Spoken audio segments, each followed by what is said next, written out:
Yo, what's up, everybody? Welcome back to Regular People Who Sports Bet, the channel where we break down sports betting in a way regular people can actually understand, and hopefully, just hopefully, we make some goddamn money along the way. Now, if you watch the Bengals versus Steelers game tonight, bro, the Steelers were favored by 5.5, but the Bengals, they didn't just cover the spread, they actually won the game. So what does that even mean? What is the spread that everybody keeps talking about? Don't worry about it. By the end of this video, you will know exactly what the spread is, how it works, and how you can make some money betting the spread. Before we jump into it, make sure you hit that like button, subscribe, and turn on your bell, because we're breaking down the basics of sports betting for regular people who like to have some fun and actually make some goddamn money. Let's get into it. What the heck is this spread? The spread is basically how sports books even out a game between two teams. It's the number of points one team is expected to win by or lose by. So in this case, the Bengals versus the Steelers, right? The Steelers were favored to win by 5.5. So on the app, FanDuel, whatever you're using, DraftKings, BetMGM, ESPN, whatever you're using, it says minus 5.5. That means if you bet on the Steelers, they needed to win by 6 points or more for your bet to cash. But if you bet on the Bengals, they could either win the game straight up like they actually did, or they can lose the game by less than 6 points, right? Because the Bengals were plus 5.5. So if the Bengals lost by a field goal or 4 points or even 5 points, your bet still cash. If they lost by 6 points or a touchdown, then you lost, all right? But again, the Bengals actually won the game. That's what actually happened. Not only did the Bengals cover the spread, they went out and they won the game. So even though the Steelers were favorites, right? The people who took the Bengals plus 5.5, which I did, they cashed, right? So that's the beauty of the spread. I remember when I first started betting, I didn't understand the spread. My boy used to try to explain it to me all the time. Now I love the spread, all right? I love betting the underdog on the spread.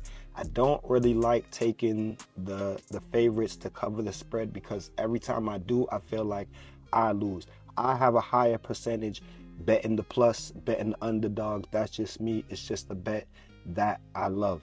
It don't really matter who wins the game, right? It's all about, can the favorite beat the team that they're supposed to beat by the amount of points that they're favored to win by, right? That's why you hear people say things like, yeah, my team won, but they didn't cover the spread, or we lost, but hey, we covered, right? So next time you see a line like minus 5.5, think of it like this. The Steelers start the game down by 5.5 points, right? In betting terms, they got to make that up to cover.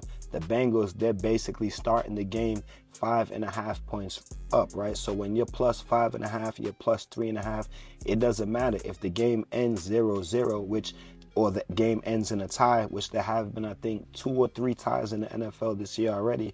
Your bet cashes, right? Your plus side bet cashes. Your minus side bet will cash. So if you had the favorite minus 3.5 or minus 5.5, it would lose. But in a tie, the underdog still wins. The plus side of the bet still wins. Plus 5.5, plus whatever in a half still wins. So now that you understand what the spread is, let's talk about how and why it actually matters and how you can use it to cash some bets, right? The spread just isn't a random number. It's how the sportsbook balance the action. They want half the people betting on one side and the other half betting on the other side. That's how they make their money, right? So when you would see a team is favored by minus 5.5, minus 7, or minus 14 points, that's the odd makers telling you how much better they think one team is on paper, right? Those huge favorites being favored by more than 2 touchdowns, right? That's crazy. But this is where it gets tricky, because the spread isn't always right. The Bengals versus the Steelers game, the Steelers were favored by minus 5.5, almost a full touchdown. But the Bengals didn't just cover, they won the game, right? So that's why understanding the spread could help you find value in your bets and help you cash a lot more, right? Sometimes the underdog has a better chance to win than what the books are showing you, right? Maybe the favorites coming off a short week, maybe their star quarterback is banged up or anything, right?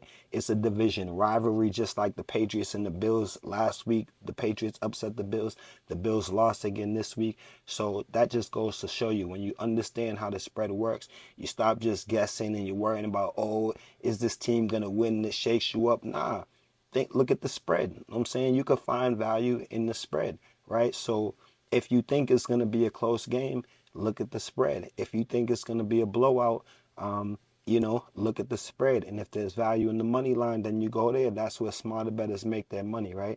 And not just picking, they're looking at certain situations and looking at different lines. So I want you guys to check out the spread, because I know people that, they like sports betting, but they don't understand the spread, so they stay away from it. But it's a great, great, great part of betting to understand, right? When you understand how spreads work, you stop just guessing who's going to win. You start thinking about, again, can that team actually beat that team by that much? When you see a team favored by 13, 14 points, that's a lot of points in the NFL. You know what I'm saying? So you got to look at that.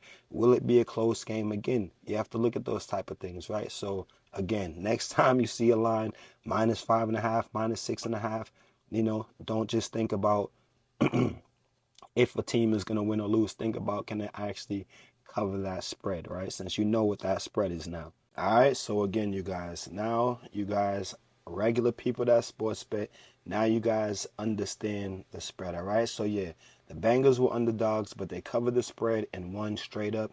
And that's the kind of thing that happens every single week in the NFL, right? If you can spot those type of situations, that's how regular people like us start making smarter bets and actually start having some fun and winning some goddamn money. If this helped you understand what the spread really means, I hope you guys understood it now. Hit the like button, subscribe, turn on your bell, drop a comment for me, right? I know a lot of people have a hard time understanding the spread, but I want regular people to understand it. Let me know what you guys think about the spreads that's going on this week. All right, and we got more videos coming up, breaking down money lines, over and unders, and how to find real value in these bets. You know what I'm saying? I'll explain for regular people like us who sports bet. All right, y'all, good luck. Let's cash out. Peace and one love. I'll catch you in the next one.